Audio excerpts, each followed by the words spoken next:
Candidato Murillo, muchísimas gracias por venir a mi casa, aceptar esta invitación de Caracol Radio, de Prisa. Deme la mano.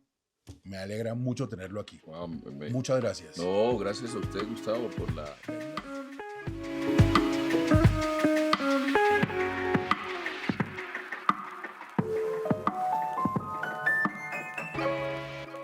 Venimos invitación. a conversar como dos personas que se entienden, que pueden entender vínculos y puentes, aunque piensen distinto. No venimos más que a eso. Esto no es una entrevista periodística, esto es una conversación. Hombre, muchas gracias. Es un honor estar en su casa.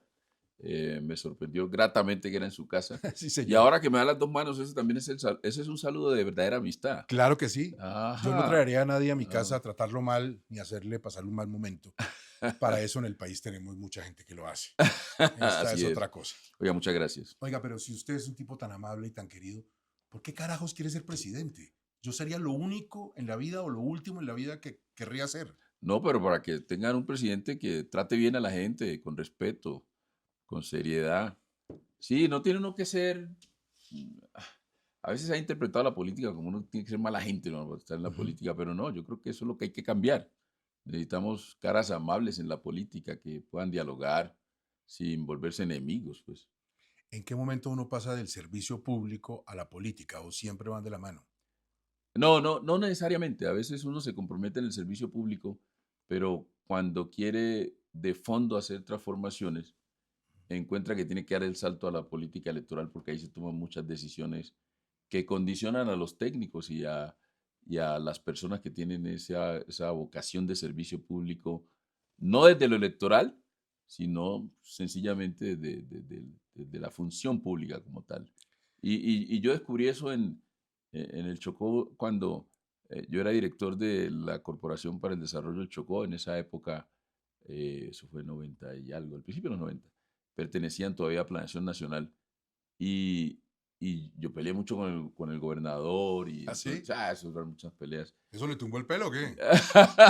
En esa época me cayó el pelo. Sí, Sí, de verdad. ahí empezó a Y irse. tenía pelo como crespo, liso, ¿cómo era su No, pelo? yo tenía mi afro antes, Yo sí, estaba haciendo sí, el curso. y usaba el trincho, ¿usted recuerda que uno usaba el Claro, claro. Y Ah, yo, era vanidoso. bueno, y después hacía así, lo ponía. No La al, gente, oiga, no me oiga, no crean al eso. punto de Jimmy Salcedo, No, pero bueno. tampoco, no, lo de Jimmy Salcedo sí era extraordinario. No, el mío era chiquitico, pero así ahí me ponía eso. La gente no cree, voy a buscar mis fotos de eso.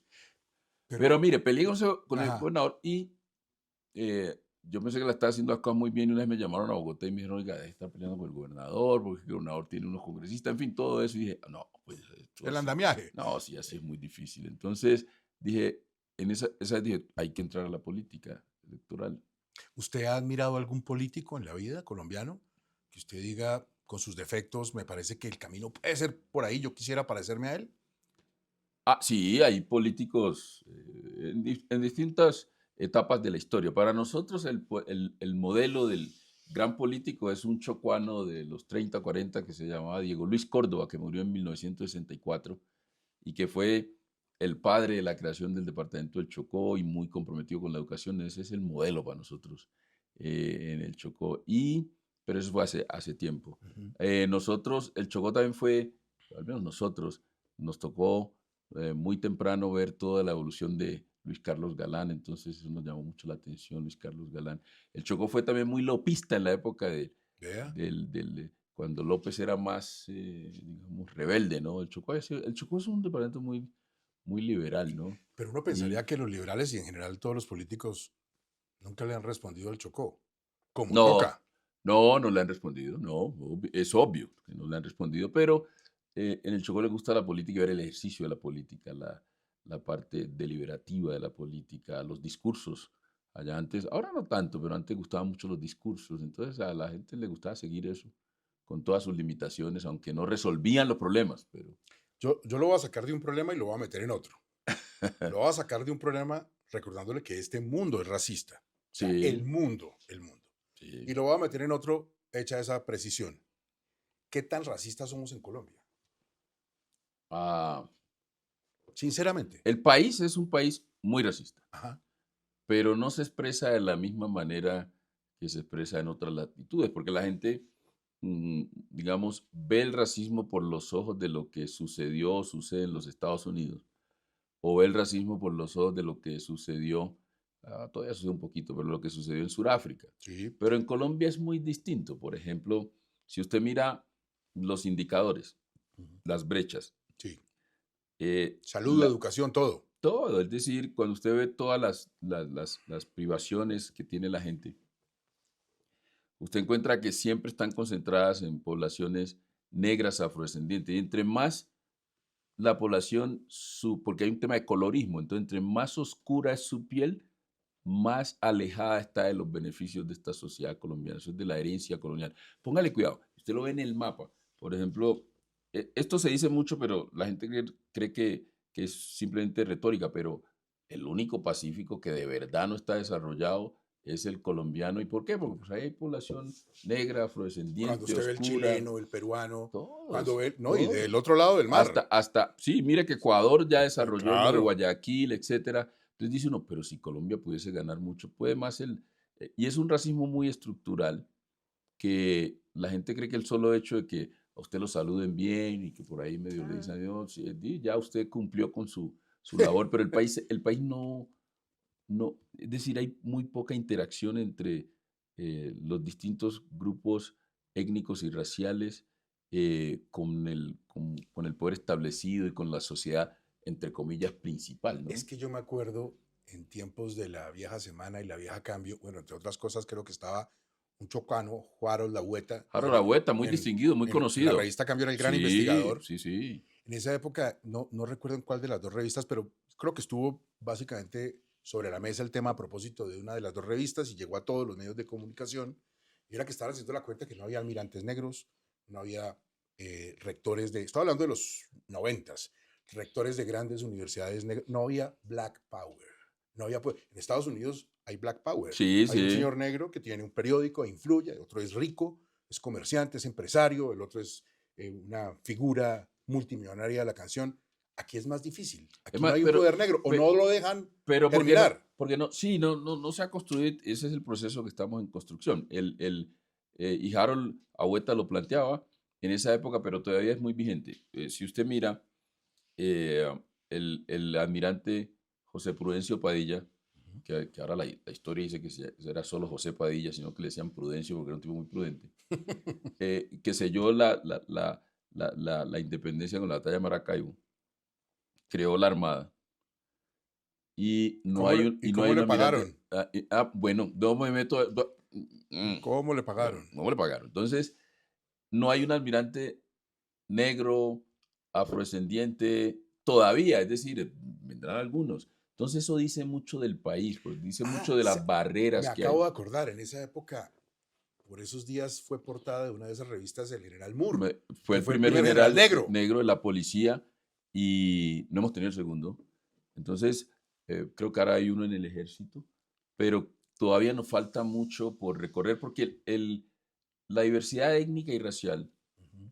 no es un valor principal de la sociedad colombiana. Usted ve que hay mucha, digamos, conciencia sobre la necesidad de la equidad de género, pero no realmente la étnica y racial. No pareciera que es algo importante para nuestra sociedad, pero sí es para otra sociedad. Es decir, O sea, que es un tema de segunda. sí, pero Sí. si tú vas en los Estados Unidos, cualquier tendencia política garantiza que al menos esté representada ese tipo de diversidad. En Colombia nos toca avanzar más porque es una lucha también nuestra, es decir, y es muy joven, porque nosotros, después de la infame abolición de la abolición de la infame esclavitud, de la José Hilario, esclavización, José Hilario López en 1852, entró en vigencia, fue en el 51, pero entró en vigencia en el 52. Después de eso nosotros entramos en un proceso de total invisibilización, es decir, no existíamos, hasta que en el marco de la libres pero Constitución, ignorados. totalmente ignorados, y en el, y muy la historia de despojo y de economías de enclave, pero con las luchas alrededor de la Constitución del 91, se reconoció por fin, en 1991, por fin, que éramos un grupo étnico sujeto a derechos particulares, con unos derechos culturales, territoriales, y eso generó ya un nuevo proceso de concientización, tanto de la población negra, afrocolombiana, raizal y palenquera, como del resto del país. Y hoy estamos en ese proceso que es joven, porque fue nada más desde el Hemos 91. avanzado. se ha avanzado. Falta. Pero es un país de contraste, es decir, es un país donde una persona negra afrodescendiente llega a ser vicepresidenta de la República o llegan ministros, etcétera, pero todavía no tienen el black power suficiente para afectar soluciones en sus territorios. Y generar unos cambios reales. Exigirlos, además. Porque no controlamos la agenda. Entonces ese es el poder que hay que construir, es decir, no llegar simplemente porque va a mejorar la foto, sí es importante mejorar la foto, pero necesita un poder detrás para realmente llegar con soluciones a sus territorios. A nosotros nos cuestionan mucho, ¿no? Sí. Porque dicen, no, pero es que usted o fue vicepresidenta o usted fue ministro de Ambiente o canciller y mire, seguimos en las mismas condiciones, porque la gente espera mucho de nosotros. Es que una golondrina no hace verano. Pero la gente espera mucho de nosotros y pues sí, todavía nos falta. Yo recuerdo del colegio esas lecturas sobre la historia de la colonia, los españoles y esa cosa tan terrible de las castas. Sí. Y tenían como 16 clasificaciones de que sambo, que mestizo, que tal cosa. Yo no sé qué soy, solo sé que no soy blanco. Yo pensaría que en un término muy amplio yo soy mestizo, porque aunque no soy hijo directo de indígena y de negra, por ejemplo, sí tengo sangre española, europea, tengo sangre indígena y tengo sangre negra. Y recuerdo una cosa muy curiosa y traje aquí el ejemplo para mostrarle. ¿Usted de qué año es? ¿En qué año nació? En el 66. Yo 67. Oh. Debemos tener una cédula parecida. Mire, yo me encontré la mía. Por eso ya se me perdió la mía. Claro, en la mía dice color y dice trigueño. Mírala. Dice color. Esa cédula tenía aquí color. Está trigueño. Sí. Color y dice trigueño. Sí, señor. Y yo decía, pues sí, debo ser más trigueño que blanco. Pero le pongo esto sobre la mesa por algo que todavía nos mortifica. Y es que a veces no sabemos cómo hablar de la gente de raza negra, si es que se puede hablar de una raza que también está revaluado. Sí, ese concepto está revaluado, pero para entendimiento uno lo usa. Pero usted es negro o es afrocolombiano, ¿cómo se ve usted? Bueno, pero eso es más una clasificación política. Todavía hay una enorme discusión sobre negro o afrocolombiano. Incluso dentro de las mismas comunidades. Sí, claro. Hay dos tendencias que también copian mucho la discusión de los Estados Unidos, ¿no? La discusión de los Estados Unidos entre Black is Beautiful y después dijeron, no, pero esto es nosotros somos afroamericanos, con todo lo que planteó Malcolm X, que la reconexión con África. Entonces allá se dio esa discusión que se trasladó acá. Y acá hay políticamente dos tendencias. Por ejemplo, el proceso de comunidades negras, que es un proceso muy tradicional de los territorios, dice, no, es que nosotros tenemos que reivindicar el término con el cual nos han discriminado, que es negro. Entonces ahí hay una tendencia, y es más política, ¿no? Y hay otra tendencia, es más política y tiene mucha tradición. Y hay otra tendencia que es la nueva, que dice, no, pero es que nosotros tenemos que reivindicar la conexión con África y somos afrodescendientes. Yo siempre digo que yo soy negro afrodescendiente, porque cuando se estaba discutiendo todo el acuerdo de Durban sobre lucha contra la discriminación racial, la xenofobia, etcétera, se hizo una conferencia para las Américas en Santiago de Chile y se llegó a la conclusión de que el término era afrodescendiente y cada país en las Américas lo aplicaba de acuerdo a su contexto histórico. Entonces en Colombia, cuando le dije a mi mamá que era afrodescendiente, me dijo, yo no soy afrodescendiente, soy negra. Entonces, entonces yo dije, aquí hay un proceso de más de concesión política, ¿no? Si quiere le diga, todos somos en la humanidad afrodescendientes. La humanidad viene del África. Sí. Lo que pasa es que estamos hablando del proceso de a las malas traer gente siglos después para trabajar. Y viene la otra cosa, que entonces, como no se conoce mucho, somos ahora, pero no se conoce mucho la cultura negra, la cultura afrodescendiente en el promedio nacional, la gente dice, ¿cómo le digo? ¿Le digo negro o moreno? Moreno me parece un poquito ofensivo, la verdad. Claro, entonces la gente todavía usa eso. Es decir, moreno no. Es como decir, hijito en Estados Unidos o boy o algo así. Y todavía se usa esa categoría. Entonces, pero lo curioso es que la usan para tratar de no ofender. Sí, no lo hacen con mala intención. Pero sale mal. Sí, no es con mala intención porque dicen, ¿cómo aquí no ofendo? Porque no es ninguna ofensa. Es decir, lo que esto nos muestra es que hay que trabajar mucho más en términos de etnoeducación, pero de toda la población, que entendamos cuál es la diversidad que nos caracteriza, porque ahí hemos perdido muchísimo. Ahora, hay muchas clasificaciones, que sambo, que mulato, que etcétera, y lo que se estaba diciendo es, escoja la clasificación que quiera, pero tiene una gran clasificación que es persona negra o afrodescendiente, ¿no? Entonces, Ahí vamos, pero ha costado. sí. Ahora, Pero es no, de contraste, porque sí, mira, sí, cuando tú miras el proceso colombiano del acceso a la tierra, de que hay mayor participación, etcétera, y lo comparas con otros personas ahí de América están los Latina, números. no, pero cuando lo comparas con otros países de América Latina, dice, oh, pero Colombia ha avanzado muchísimo, porque hay otros que están muy atrás en este proceso, ¿no? Entonces, pero no cambian las condiciones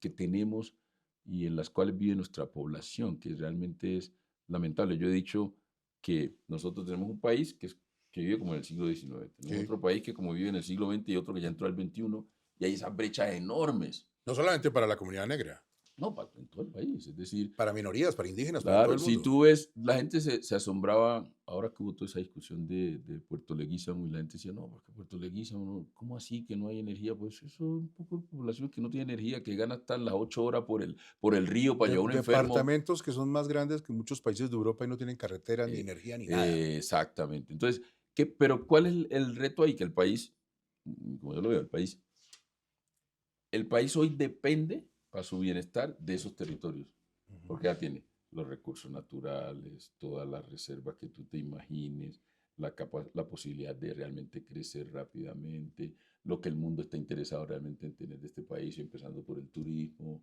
Entonces, si no se ve ese país, va a ser muy difícil salir ¿Hemos debido adelante. ser federales? Sí. Ah, Ah, bueno, no, yo en eso no, sí. pero un segundo. me- Murillo Toro fue 2 veces presidente de los Estados Unidos de Colombia. Así, Federal. federal. Tolimense, obviamente, y blanco, pero Blanco, yo los hablo del Murillos apellido. Blancos tienen una deuda ahí conmigo, son Murillos del Tolima, ¿Por pero. qué? ¿Qué pasó? ¿Ah? ¿Qué deuda tiene?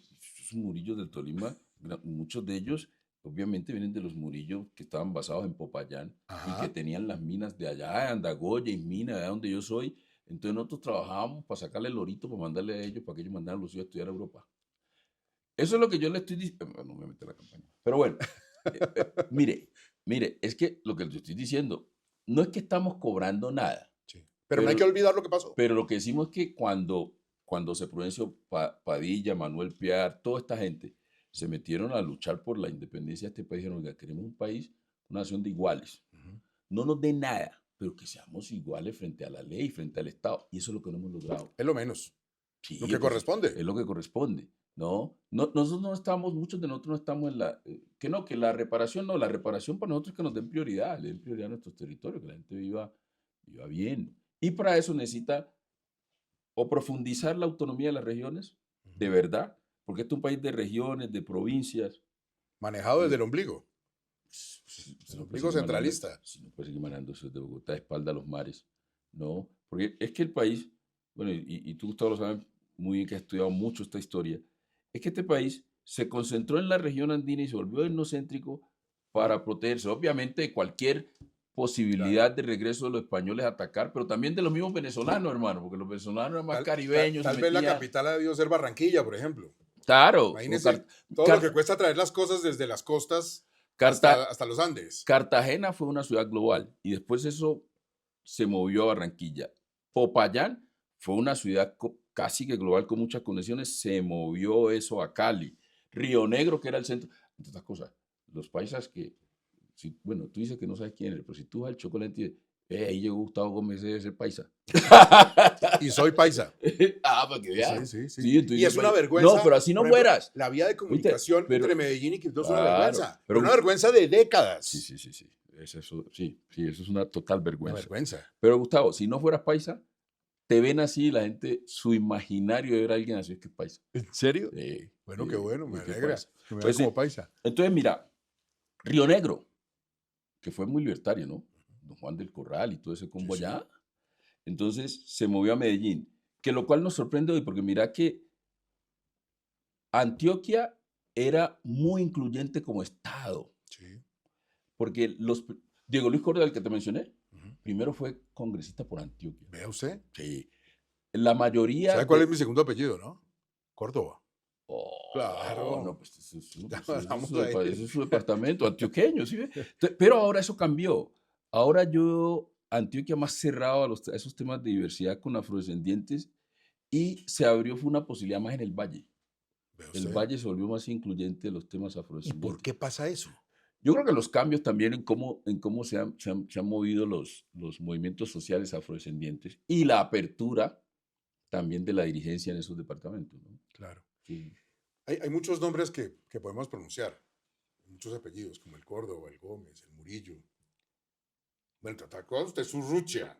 así Su es, segundo apellido es muy cachaco. así es, así es. Pero hay una cosa que sí se nos va a dificultar a todos pronunciar, los que están viendo y oyéndonos, candidato Murillo, y es el nombre de su esposa. ¿Cómo se llama su esposa? Ah, no, pero eso es fácil, A ver, porque ella se llama Barno, que es una flor allá donde ella es. ¿cómo es el Bar, no, eso es como bar? No, por eso es que yo no bebo. bar no. Sí, porque ¿Hace nada cuántos de años no bar. bebe? 26, Ah, pero 27. tomaba antes. Sí, sí, ¿Qué tomaba? de todo un poquito. ¿Y biche y esas cosas o no? Biche, sí, Ah, bueno. aguardientico un poquito. Y tumbacatres y esas Eh, cosas también. Buenos. Usted sabe todas las cosas. No, No, y sabe que ah, ha progresado mucho la industria del biche, ¿no? Con sus diferentes claro. expresiones. Hay que ir a donde Rey Sí. Guerrero a comer de vez en cuando. Con Exacto. Claudia y Rey se toma uno sus. Exacto. Bueno, Esa es una buena entonces, hace invitación. 25 años no toma y se llama Barno. Barno. Barno. ¿Y el Sí. apellido de ella? Es Cajibaiba, pero se escribe como KHJ. ¿Ella nació en Fusagasugá o en dónde? ¿De dónde es En el ella? Chocó es paisa. Ajá. ¿De dónde nació ella? No, Barno nació en Moscú Ya. y creció en Moscú, pero ella es de familia de Uzbekistán. Entonces, ella es de Asia Central. Entonces, Claro. ella es asiática, pero pues creció ahí en ¿Y Moscú. dónde se conocieron?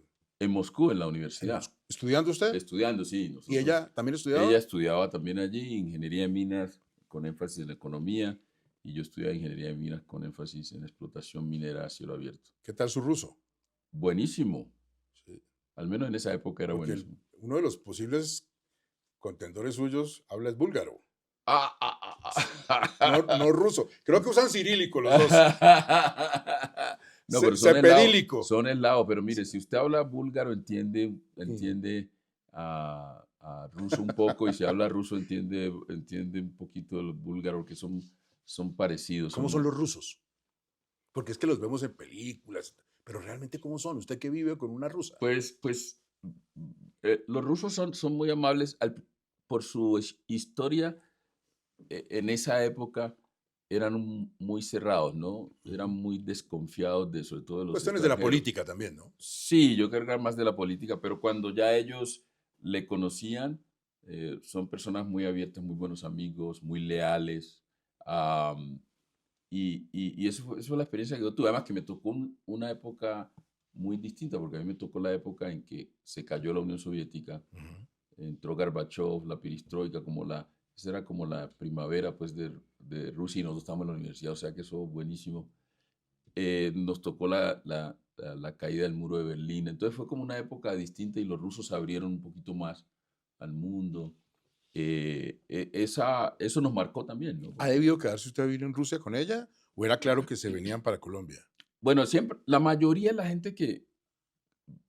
de los que terminaron un doctorado allá se quedaron, pero yo tuve una situación muy distinta porque con Barno habíamos decidido que nos íbamos a trabajar o a Australia, porque había una política de irse a trabajar allá porque estábamos en el sector minero y pagaba muy bien, o Arabia Saudita, porque Arabia Saudita estaba necesitando en esa época muchos ingenieros y gente de ese sector para su industria de la construcción, sobre todo para canteras, etc. Entonces yo vine de vacaciones, vine 2 veces de vacaciones nada más en esos 7 años, pero vine de vacaciones, ya estaba haciendo el doctorado y llegué a Andagoya, mi pueblito, pues yo era el más famoso ¿Con en mi ella? pueblito. ¿Con ella o No, solo? solo. Solo. Solo. Y le dije, papá, que ya había terminado y que ya había iniciado el doctorado, emocionado. Pero él no se mostró muy contento con eso. Y yo decía, pues pasa algo. Entonces, al tiempo me dice, mire, Lucho, ¿verdad? Me dice Lucho en el pueblito. Me dice, mire, Lucho, usted no es hijo de rico. Así que eso del doctorado, eso no es para usted. Yo necesito que venga a estudiar a Manuel, su hermano, que va a entrar a la Universidad de Antioquia y necesita que usted venga a trabajar, a estudiarlo. Y en esa época, ahora es menos, pero en esa época y en nuestras comunidades, lo que dice el mayor es lo que dice el mayor. Y lógico, y todo el mundo se ha sacrificado, entonces le toca su turno. Hay un orden. Y así nosotros no Claro. estudiábamos, la verdad. Entonces, yo regresé y le dije, no, mire, me toca dejar el doctorado y me toca ir allá a trabajar, y no me puedo ir lejos, porque pues hay que estudiar a Manuel, y Manuel después tiene que estudiar a Julio. Entonces, me vine a trabajar y Manuel estudió en la Universidad de Antioquia y terminó Derecho. Y ya entonces Barno, ya nos había nacido el primer hijo que nació en Moscú. Entonces, ¿Cómo se apenas llama? nació, se llama Julio David. Ah, eso sí, no hubo. No, no, no, Ahí no, no no, no, no, no, hubo no, no, ahí no había nada negociación. ruso. En esa época yo era, he cambiado, pero en esa época era un Más poquito impositivo. positivo, sí, sí, sí. Entonces llegamos allá y entonces Barno dejó a David, se vino a ver cómo era la cosa en el Chocó. Esa cosa en el Chocó. Entonces, imagínate en el 90 creo, 91 por ahí. Entonces se vino Ella a... moscovita. No, no, Sí, bueno. Sí, creció en Moscú y todo. creció en Moscú, exacto. Su papá El era origen militar asiático, y se obvio. movía mucho. Ella vivió una época en Siberia, porque su papá, como era militar, se movía mucho a las guarniciones. Pero su sede de ellos era en Moscú. Entonces, de Moscú allá. ¿Y Entonces qué llegó a dijo? Bogotá, todo bien. Y después a Medellín. Y de Medellín, un vuelo a Quibdó. Entonces lo primero que me dijo, oiga, yo pensé que yo no sabía ese avión dónde iba a aterrizar porque lo único que había era... O sea, tú sabes cuando llega a Quibdó que eso es selva y Selva. aparece la pista y aterrizó el avión. Entonces ya me dijo que se puso un poquito nervioso, pero pues ya pues... Lléguenle a aterrizar a Pasto. Sí, Para que se ponga imagínate. más nerviosa. Bueno, entonces ahí cogimos un carrito, nos fuimos, carretera destapada. Sí. En esa época, no, ahora, entonces, en esa época, carretera destapada, 4 o 5 horas de Quibdó Uy, hasta Andagoya. bravo. Bravo. Y entonces, y tú sabes que allá está la cultura de los chorros, ¿no? Que la gente, hay un chorro, la gente va a recoger el agua y lo más, todavía se ve eso. Es que digo que estamos a siglo XIX y puede ser antes. Y en los chorros, a veces la gente llega y se baña ahí, hay unos sitios para bañarse, Sí. ¿no? Ahora lo han arreglado un poquito. Y vamos pasando en el Y carro. hasta vaya en el camión. Le meten su tubo negro y Sí, de exacto. caucho, todo. Entonces íbamos pasando y ella dice, uy, y a mí me va a tocar bañarme así. No, vamos con calma, vamos con calma. Entonces llegamos a Andagoya. Pero Entonces, perdóneme que me perdí. ¿Ya estaban casados? Sí, sí, ya ya había tenido estábamos, el primer hijo. sí, ya Ah, teníamos no, el ya primer. estaba Sí, sí, entonces vino, entregado. pero tenía que venir a ver cómo era eso allá porque...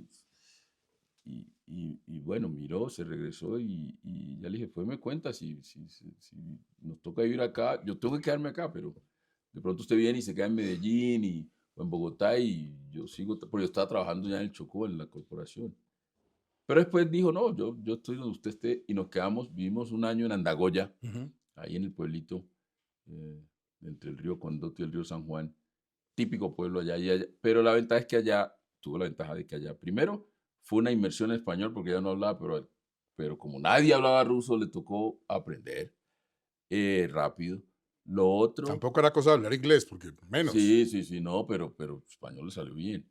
Después, ahí también aprendió mucho la cultura, porque entonces las costumbres, la comida, aprendió a cocinar. Ella cocina muy bien todos los tipos de comida del ¿Ella nos Pacífico. quiere?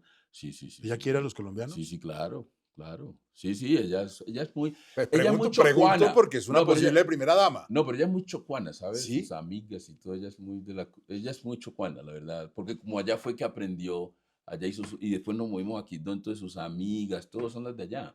Entonces ella a Colombia le entró fue ¿El por el Chocó? Chocó. Entonces, Eso casi nunca pasa. no, no, no, no, porque normalmente, que ese era el plan que yo tenía, yo le dije, no, usted se queda en Medellín o en Bogotá y pues mientras yo estoy así trabajando y algún día pues conseguiré algo por acá, pero no, ella decidió estar allá. ¿Qué es lo más lindo que tiene el Chocó para usted? Más allá de pensar como un político, un candidato presidencial, ¿qué es lo más bello que tiene el Chocó? Yo lo confirmé ahora, y no es un decir, yo lo confirmé ahora que fui con un amigo de Estados Unidos que vimos allá rápido ahora en campaña, y, y él no pudo recorrer mucho, pero estuvo expuesto a la gente. Y el tipo que fue impresionado con la gente, ¿no? Claro que y el biche, ¿no? Porque llegó al aeropuerto Una y le dieron a delicia. probar el biche y le dieron, yo no sé, hay una versión ahora que James Rodríguez, uno que se llama así, vende biche en el aeropuerto y James le dio uno frío La locura. y él empezó a tomar y eso como le pasaba bien, pues llegó borracho a ese avión, pero vino feliz del Chocó pero por la gente, ¿no? La gente en Chocó es muy querida. Es que mire, que es una diferencia con, con los afroamericanos. A ver. Los afroamericanos han construido un poder negro Ujú. Y son muy unidos, es decir, ellos pueden pelear entre ellos, pero cuando alguien se les mete, ellos Tanga. están unidos. Así es. Pero uno nota cierto resentimiento, ¿no? Uno lo nota. Y esa sociedad de los Estados Unidos tiene como entre ellos como algunos resentimientos. Aquí no. No, usted llega, por ejemplo, en el Chocó en el Chocó la gente tiene todas las razones Va a estar brava. para estar brava, para no Claro. creer en nada, para estar resentido con todo el mundo. Va a pasar cuenta de cobro. Oiga, y no. Que a veces algunos creen que es, oiga, porque son muy resignados. No, no es eso, es que, mira, en el Chocó la gente no pierde la sonrisa. Tú llegas y la gente te regala una sonrisa y la gente siempre está como amable. Te reclaman, pero cada vez que yo aspiro, entonces, a mí me han elegido 2 veces en el Chocó, ¿no? Le reclaman. Tengo el gran honor que me han elegido 2 veces. Entonces yo llego, oiga, es que voy a aspirar y necesito voto. Te regañan media hora. Media hora. Usted no hizo. Después dicen, pero bueno, ahora lo voy a apoyar. Y después termina con una sonrisa. Oiga, Y eso solo se da en el Chocó, tengo hermano. una duda. Ajá, Tengo una duda grande. ajá. Ese gringo con el que andaba le está ayudando a sacar al presidente Petro de la lista FAC. Ay, no, esa pregunta no, Gustavo, ahí usted me rajó. Ah, Yo tengo unos amigos que ayudan en eso. No, la verdad es que yo hice todo lo posible, eso me perjudicó la campaña, ¿no? Porque yo me fui 2 meses a ver cómo ayudábamos a resolver el problema y yo viajaba a Florida, me fui a Arizona, encontré unos pastores amigos de Trump, todo eso hicimos y se logró resolver ese problema. Ahí perdí tiempo valioso en la campaña. Y ahora yo sí creo que esa decisión de la FAC es una decisión muy política. Y además, yo estoy en desacuerdo con que los expresidentes tengan que jugarlos por otro lado. Yo creo que Colombia tiene que llegar a tener la capacidad de que si un presidente de la República viola la ley, tiene que ser igual ante la ley, pero que lo juzguen en Colombia. Y el que tenga una prueba contra un presidente de Colombia, que la mande y que el sistema judicial lo haga. Pero eso de meter a un presidente que en la lista OFAC, que es una cosa, no, pues eso no. Es que yo ahí no comparto con algunos que de la política lo que quieren es ver jodido al otro. Yo creo que así no ¿usted salimos quiere a adelante. Petro? Pero yo tengo muy buena relación con él, pero yo tengo muy buena relación con muchos del escenario político. ¿De la derecha, por ejemplo? Sí, ¿Cómo le va con Paloma? la respeto, no comparto sus ideas radicales, obviamente que no. Además que pues Paloma ha hecho, pues ya estaba en una burbuja, no porque quiera, sino que ella viene de una familia muy aristocrática y yo creo que el país necesita gente que haya caminado más, que esté por fuera de esa burbuja. ¿Y los pasos de la Espriella, él tampoco ha caminado mucho o sí? De pronto demasiado, por los lados que no son, porque hay unos distintos, por ejemplo, algo que la gente no sabe es, Uribe uno de sus puestos de trabajo cuando estaba muy joven con doña Lina fue en Andagoya, en el pueblito, ¿En Andagoya, Uribe? y fue gerente liquidador de la empresa menor de Chocó. No puedo creerlo. Me estoy Eh, desayunando y creo que muchos oyentes, sí, ese fue uno de los candidato Murillo, es uno de los primeros puestos. o sea, y terminó viviendo para hacer la Él, función en él- él Andagoya tenía, o viajaba mucho. él viajaba, pero tenía su sede ahí y la gente lo conoció y todo, sí, sí, sí, sí. Y tenía buenas relaciones con los sindicatos, pero muy joven. Yo creo que fue de los primeros puestos que él tuvo Y en su usted carrera. estaba casi en planos. Yo estaba en el bachillerato cuando eso, Ah, y ¿y él usted llegaba se, con un sombrero. usted se acuerda de Sí, él? él llegaba con un sombrero y se ponía su sombrero y llegaba con su esposa. Estaban Vea, recién casados. vea, terminó usted siendo medio uribista. No. No, pues digo yo, o sea, con esa memoria. Yo tengo una relación cordial con él. Y cuando fui canciller, cuando fui embajador y cuando fui canciller, yo trataba siempre de tener buen diálogo con los expresidentes, con todos. Y él siempre accedió, siempre daba sus recomendaciones, estuviera de acuerdo o no con nosotros, y siempre con mucho respeto. ¿Usted Eso no, lo tengo que decir. ¿Usted no trabajó con Santos? Sí, claro. Claro. Sí, sí, sí. ¿Es medio Siempre. santista entonces? No, servicio público. Sí, bueno. Mire, yo estuve en Coechocó en la era Gaviria, Ujú. ¿no? Ahí me tocó salir, me echaron de acá. Me tocó con Samper siendo gobernador. Ok. Y ahí dimos los primeros títulos en el Chocó, etc. Me tocó, bueno, después con Uribe no estaba, me tocó salir del país por el secuestro, estuve en el exterior. ¿Tú en Y- Washington, tal vez? Sí, en Washington como 12 años. Después regresé y trabajé con Santos en su segundo, Santos 2, como dicen, ¿no? Sí.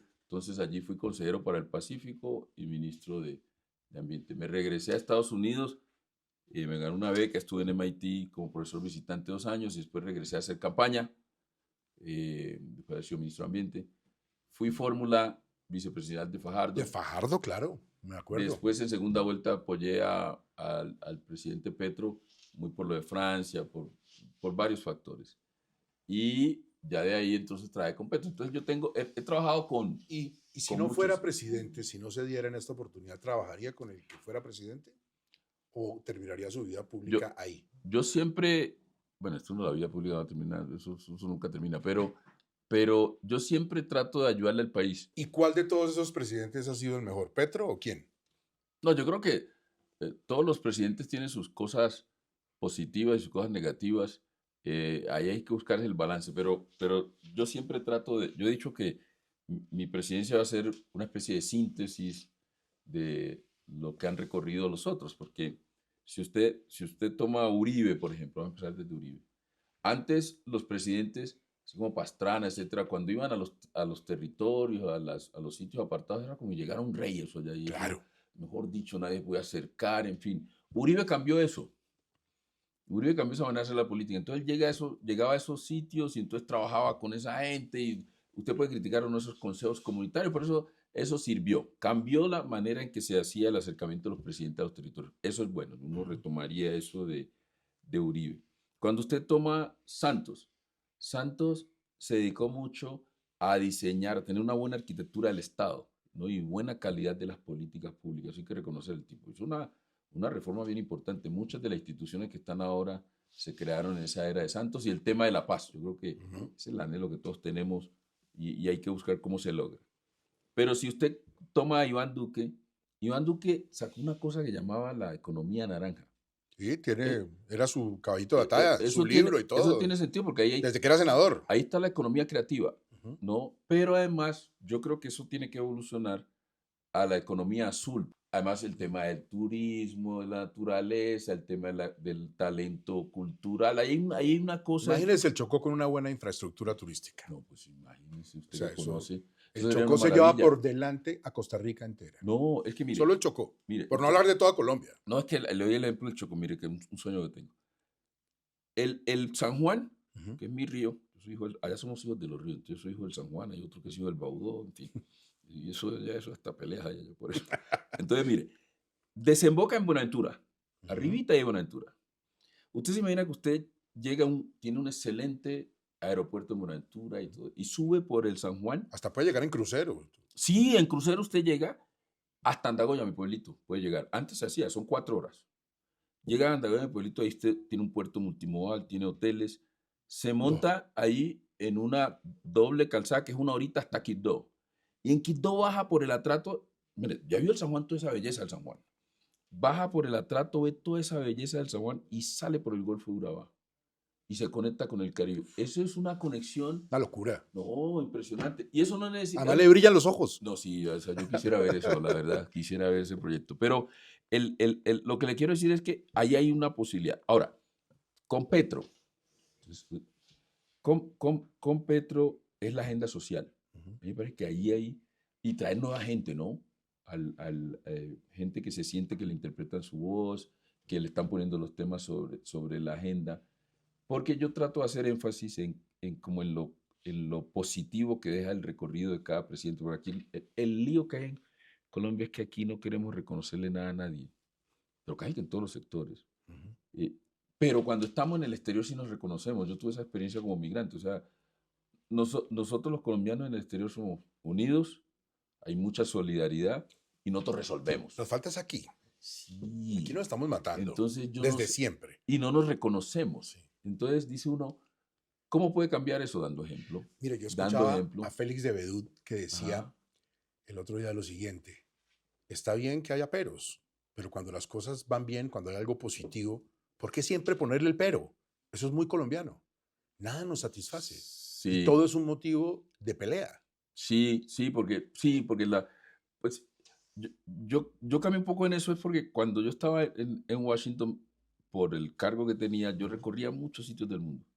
Entonces, yo veía que, por ejemplo, la gente se podía poner de acuerdo y firmar la paz. Sí. A mí me tocó ese proceso en Filipinas de los moros de la isla de Mindanao con el gobierno de Filipinas. Y como en el 2007 llegaron a un acuerdo de paz, yo decía, ¿por qué no podemos poner de acuerdo?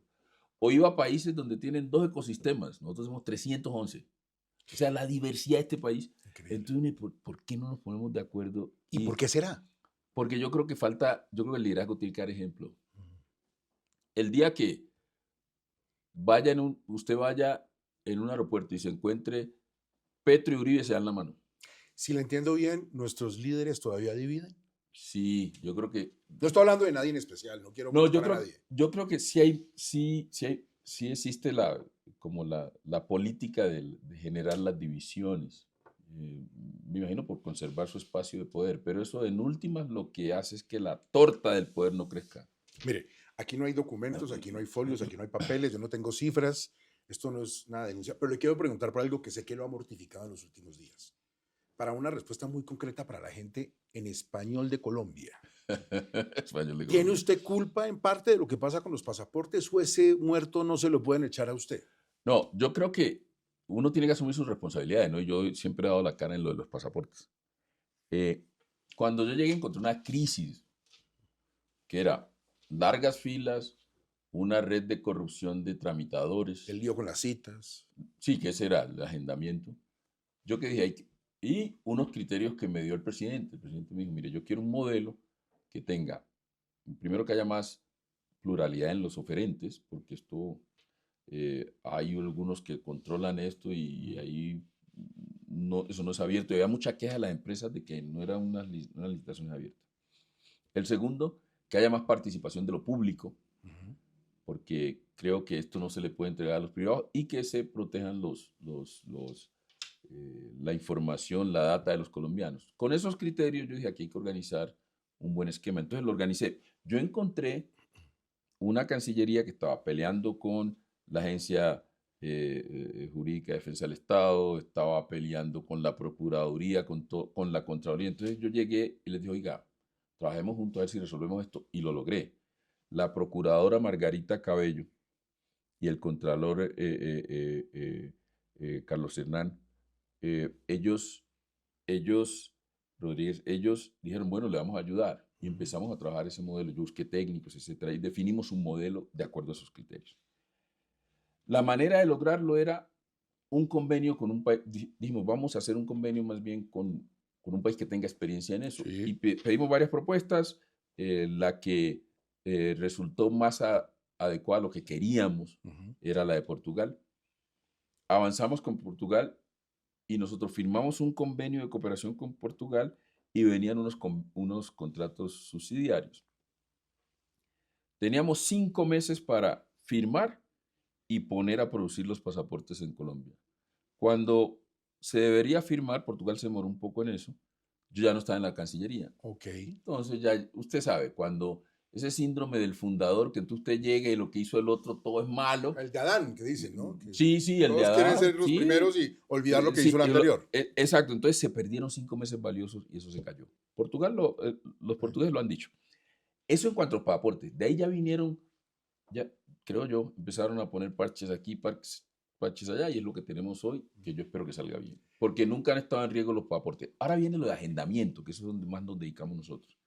En el de agendamiento, lo que nosotros hicimos fue algo muy sencillo, es un plan de modernización tecnológica, porque tenían un software del año 2001 que no se había actualizado, otro del año 2015, y la gente manoseaba esos algoritmos como les daba la gana. Entonces, lo que hicimos fue modernizarlo y logramos varias cosas. Uno, implementar digamos, una propuesta que se había hecho en la administración del presidente Iván Duque, de poder tramitar el pasaporte en línea. Entonces nos colocamos en interoperabilidad con la carpeta ciudadana de las TICs, con la registraduría, y usted puede hacer su pasaporte en línea. Eso lo logramos. Logramos también el agendamiento en línea, porque había una red de tramitadores que cobraba 50.000, 70.000 pesos, y acabamos con esa red. Es decir, hasta donde usted estuvo, no, y el agendamiento, funcionó. no, y funcionó bien, y sigue funcionando. Lo que pasa es que la caída que se dio estos días no tiene nada que ver con eso. Ahora, el agendamiento se hizo para la expedición de pasaportes en Colombia, el nuevo agendamiento. En febrero que yo salí tenía que pasar al agendamiento en los consulados. No se hizo. Entonces, creo, nosotros dejamos andando un sistema, pero los que llegaron, pues pensaron que empezaron a revisar todo, a decir que nada servía, no continuaron con el plan y eso realmente pasó una cuenta de cobro importante. Hoy, como estamos en campaña, pues todos dicen, no, que culpable es Luis Gilberto. Entonces, pero es más por un tema de campaña que realmente por un tema de lo que pasó o ha pasado allí en la Cancillería con los pasaportes. Lo clave ahí es que cuando estaba funcionando bien, nadie se recordaba de Luis Gilberto. Ahora medio se cayó y todo Todo el el mundo mundo se se recuerda acuerda de de Luis usted. Gilberto. Pero ¿sabes también qué es eso? Que en el tema del imaginario que tiene la gente de los cancilleres, recuerdan mucho a Leiva y recuerdan mucho a Luis Gilberto, por alguna razón. Entonces yo no he dejado de ser, yo les digo, yo ya soy candidato presidencial y quiero ser presidente, déjenme dejar ser eso porque todavía me siguen viendo como canciller. Incluso mucha gente me dice, canciller Murillo. Digo, no, no soy candidato presidencial. Entonces todavía la gente cree que usted es canciller. Sí, sí, yo le estoy diciendo, oiga, yo no puedo estar respondiendo por lo que sucede después que yo salí. ¿Usted a quién nombraría de canciller si fuera presidente? Ah, buscaría a alguien que tenga realmente una concepción de mundo similar a la mía, y es que Colombia tiene que ser un país que genere estabilidad, que siempre busque la mediación, que ayude en la mediación en otros países y que realmente promueva digamos, una política de no alineamiento, pero activo. O sea, yo no estoy alineado con nadie, pero puedo coordinar y trabajar con todos. No casarse con nadie, No, no, no, pero no, no, no. Es decir, mantener bien las relaciones con los aliados tradicionales y buscar nuevos aliados. Nosotros abrimos mucho ¿cómo lo ven los el gringos a mundo. usted? Bien, yo creo que yo tengo la ventaja de tener relaciones con todos los sectores, como los centros de poder en Washington, pero es una confianza que se ha construido por años, ¿no? Entonces, yo me llevo bien con los entiendo, la verdad. A ver, si usted es una persona que quiere, como nos dijo ahora el presidente Petro, si admira buena parte de lo que socialmente ha hecho, reconociendo también pues que tiene sus defectos Claro. en ejecución, en administración, Y en en fin. las formas, ¿Por qué muy grosero, Petro? pues me parece que a veces, es decir, usted no puede estar provocando y generando conflictos todo el tiempo. Usted le quitaría el Twitter.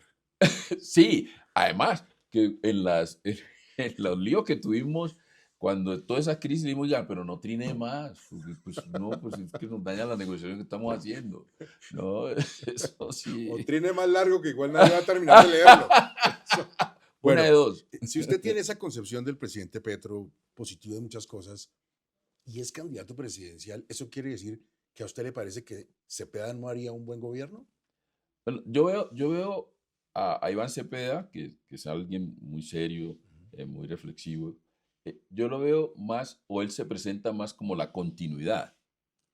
Y yo creo que no se trata de continuidad, sino de evolución. Y no solamente la evolución del gobierno del presidente Petro, es la evolución del país. Porque el país tiene, yo vuelvo, insisto, el país tiene que recoger todas las enseñanzas de estos últimos 30 años y mejorar. Porque estamos en las discusiones del pasado. Mire, cuando usted ve los resentimientos, eso que no nos enseñan a nosotros en el Chocó, pues acá en el país sí se ve mucho resentimiento. Déjà vu. Volvemos a lo mismo. Y Otra lo vez lo mismo. mismo y Y lo lo mismo. mismo. Entonces, y el país tiene muchas oportunidades. Mire, si usted ve en eso, Gustavo, esos jóvenes, usted ve jóvenes que solo en lo cultural están exportando productos culturales colombianos de una manera inimaginable. Si usted lo ve, Karol G, pero vea cómo la cultura urbana de Sí. Cali, de Medellín, la emergente en Bogotá, la misma de Cartagena, pone a bailar a los árabes allá. Y nosotros nos estamos dando cuenta. Y esos jóvenes ya tienen esa conexión. Usted ve, por ejemplo, artistas colombianos que ya presentan de manera conjunta con los artistas de K-pop. Juntos. Eso está pasando. O usted ve jóvenes colombianos en Pereira, en Medellín, hasta en Quibdó, que están desarrollando software y exportan. O usted ve jóvenes colombianos que, yo me encontré unos en Barranquilla, algunos en Bogotá, que le diseñan a edificios, todo el diseño arquitectónico y lo exportan y lo están construyendo en los Estados Unidos, en el sur de la Florida, otros en Maryland. Y esos muchachos están aquí, esos muchachos están conectados y nosotros estamos en la discusión del pasado. A esos muchachos hay que hablarles del futuro. ¿Y cuál es el futuro? Miren, nosotros tenemos que, Gustavo, es que es increíble. Nosotros, solo el tema de transporte y logística. Nosotros tenemos en conectividad todos esos cables submarinos de fibra óptica para banda ancha, todos pasan aquí arriba del Caribe, ni que nos conectamos, hermano. Todos pasan por ahí.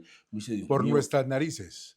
es que no puede ser. O nosotros tenemos, yo quería hablar de... Un saludo a la gente de San Andrés también. Sí, claro. Muchas veces olvidados. Siempre olvidados, son los raizales de San Andrés. Ahí tenemos un enorme potencial que no aprovechamos, el Gran Caribe. Mire, Cartagena, lo voy a dar ejemplo del Gran Caribe. Nosotros estamos hablando de puertos. Entonces yo le digo a una gente, una asociación de puertos, le digo, oiga, tenemos que construir más puertos, etcétera. Me dicen, no, porque es que el país no produce la suficiente carga. Le digo, usted no construye los puertos en Colombia, que está en el centro del mundo, que todo debería pasar por aquí para carga colombiana. Cartagena ha demostrado que ese puerto, la mayor carga que mueve es carga de transferencia, no es la que genera aquí. Y ahí está la plata. Sí, llega ahí y de ahí se mueve para el Gran Caribe. Entonces les dije, Colombia puede ser un gran centro de logística y transporte. Colombia puede ser un gran centro de la biodiversidad y la biotecnología. Colombia puede ser un gran centro, está entre los 10 países que pueden alimentar al mundo, un gran centro de producción de alimentos.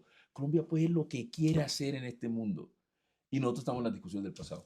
Yo le voy a hacer, ya llegando al final de esta conversación, un comentario que tiene que ver con mostrar la clase de persona que es usted. Cuando lo estábamos esperando, llegó su avanzada. ¿Hay un primo suyo que lo cuida? Sí. ¿Hay un Murillo que lo cuida? Sí, Alejandro, sí. ¿De la policía? Sí, de la policía, así es.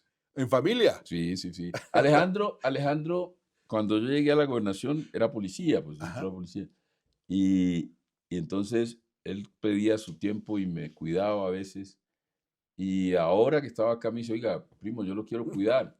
Le digo, ¿y usted dónde está trabajando en la policía? Me dice, no, yo estoy en protección en el Chocó. Y digo, ¿a quién está protegiendo? Pues a la gobernadora. Le dije, ay, no, pero no puede ser la gobernadora que voy a quitar a usted. Entonces hablé con la gobernadora y la gobernadora Qué dijo, bueno, bonito. me dijo, me duele que se va, pero si lo necesitas allá, hermano. Y entonces hablé con el director de la policía, hablamos y él se vino a protegerme y ayudarme acá en Bogotá. Y entonces se siente uno más... Hasta dejó su mujer por allá en el valle, creo. Sí, sí, según sí. entiendo. Sí, a cuidarlo a usted. Sí, así es. Oiga, pero es creo que es el único candidato presidencial que tiene un primo que lo cuida. Sí, porque nosotros, usted sabe cómo en el Chocó esa relación de la familia, ¿no? Y la familia siempre es como muy unida y esos nexos allá de solidaridad. Entonces, si él no está ahí, la mitad de la familia en el Chocó, la mitad en Buenaventura, en Cali, no se va a sentir tranquila. Entonces ellos llaman a Alejandro, ¿cómo está Lucho? No, Lucho está bien, lo está cuidando bien, sí. Para ellos... Está tranquilos no, con eso. Y el responsable de mi seguridad no es el jefe de mi seguridad, sino Alejandro. Él. Bueno, candidato, mire, ha sido una charla muy amena. Yo le agradezco venir a mi casa y estar en contacto con toda la gente de Caracol Radio y de Prisa a través de nuestros canales, nuestro streaming, nuestra parte digital. Le voy a dar un minuto y medio, para que usted me convenza a mí, de que tengo que votar por usted. Convénzame en un minuto y medio. Gustavo, lo primero que le quiero plantear es que el país necesita nuevas historias que generen esperanza, porque aquí hay toda una población que quiere encontrar salida, no solamente que la solución llegue de manera inmediata, pero tengan la esperanza de que realmente nos movemos hacia un nuevo país. Y eso se da con alguien que se ha hecho a pulso, que viene ni siquiera desde la periferia del país, sino desde la periferia de la periferia, porque yo ni siquiera soy de Quibdó, entonces, y que se ha hecho a pulso, que es el resultado de una oportunidad que me dieron allá en el otro lado del mundo. Y dije, allá me voy, pero yo quiero salir adelante. Y salí adelante con esa oportunidad. Y yo quiero que todos los colombianos y colombianas tengan igualdad de oportunidades para salir adelante y realizar sus sueños. Yo quisiera que un niño que se encuentra o una niña que se encuentra en Iscuandé sepa que en este país puede salir adelante si se lo propone y con esfuerzo.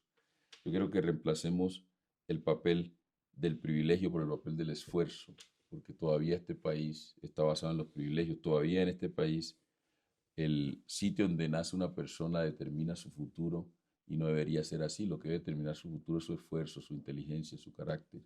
Y eso es lo que yo propongo. Si nosotros, la llegada de Luis Gilberto Murillo y su fórmula vicepresidencial, Luz María Zapata, como equipo presidencial a la presidencia, lo que demuestra es que el país cambió y que sí podemos tener No varias Colombias, sino una sola Colombia.